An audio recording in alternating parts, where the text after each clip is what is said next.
There was a lot of chatter around the projected top 3 talents of the 2022 NBA draft. It just was a question of where they would land. Well, the picks are in, and here to talk with me about those top 3 players selected is sports writer for Andscape and college basketball guru Jamal Murphy.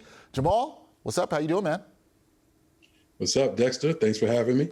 Glad to have you here. Well, let's start with the top pick, Orlando Magic. They had the first pick. They selected Paolo Banchero. So what does Banchero bring to the table, and is he a good fit in Orlando?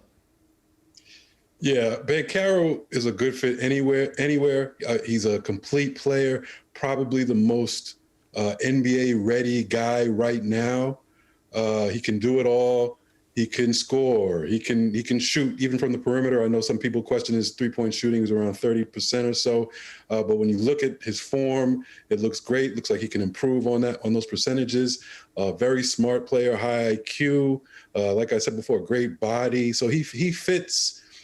He was really the one guy between those first 3 that pretty much fits anywhere. If I had one problem with him, and it's a minor one, is that he was a bit inconsistent.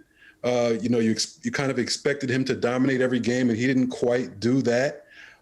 He was a little up and down, but he was a young 18-year-old kid. But he did carry his team under immense pressure of it being Coach K's last year. He carried that team into the Final Four, so that has to say something. So I think Orlando. I believe that there were 3 number 1 picks in this draft, and Orlando got one. You can't complain about it. All right, can't complain about that for Orlando. Now at number 2, the Oklahoma City Thunder, they grabbed Chet Holmgren. Pre-draft, there was a lot of intrigue surrounding the Gonzaga product, but there was also some concern about his frame. So do you like this pick for OKC? I love this pick for OKC. Holmgren was actually the number 1 player on my board. He does everything. I mean, there's nothing this kid doesn't do, and he's beyond good at. Great offensive player, can handle. Remember, he's 7'1". He can handle the ball. I saw him in high school playing in the point guard position. He can pass. He can hit the mid-range. He's a good 3-point shooter. He's a great finisher down low. Defensively, he showed at Gonzaga that he's an absolute beast with about 3 blocks per game.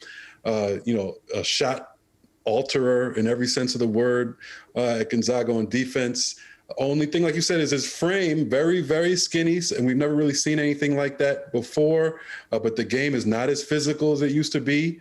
So as long as he stays healthy, and I think, that when you talk about if someone stays healthy, that's a kind of an easy thing to say because everybody, no matter who's drafted, needs to stay healthy. And even the guys who look like they're, NBA pro-ready bodies, those guys get hurt too. So I think the injury-prone stuff is a little overblown since he hasn't gotten injured. He hasn't had a major injury yet. So I think it's a great pick. I think the sky's the limit for this kid. I think he's a revolutionary talent with all the things he can do at that size. Revolutionary talent, words from our man Jamal Murphy. Now, Jabari Smith went 3rd overall to the Rockets. So how do you see the Duke forward fitting in down at H-Town? Now, that's a weird fit. I thought he'd probably fit better in Orlando than he will in Houston. I think he's a major talent also. I mean, 6'10", pure shooter, has a serious motor, plays defense, can guard multiple positions. From everything you hear, he has a great work ethic. So he'll fit in. I just feel like, he needs to get his shot. So who's the distributor that's going to care about getting him his shots in Houston? The jury will be out on that with Green, who they picked up last year in the draft. He's more of a shoot first guy. But Smith is an unselfish player. He talks about it all the time. He doesn't, it's not just about scoring with him. It's just about winning. And I believe him. That is the way he played at Auburn. So, he has a lot of tools. It's a little awkward of a fit, I think, on paper, but I think Smith will make it work. I mean, he's a unbelievable talent. We'll see how he does there. I know I said Duke, but I meant Auburn there. Jamal Murphy, Andscape sports writer, college basketball guru, as I said. Thank you for your time breaking down the top 3 picks with us. Thanks a lot. Appreciate it.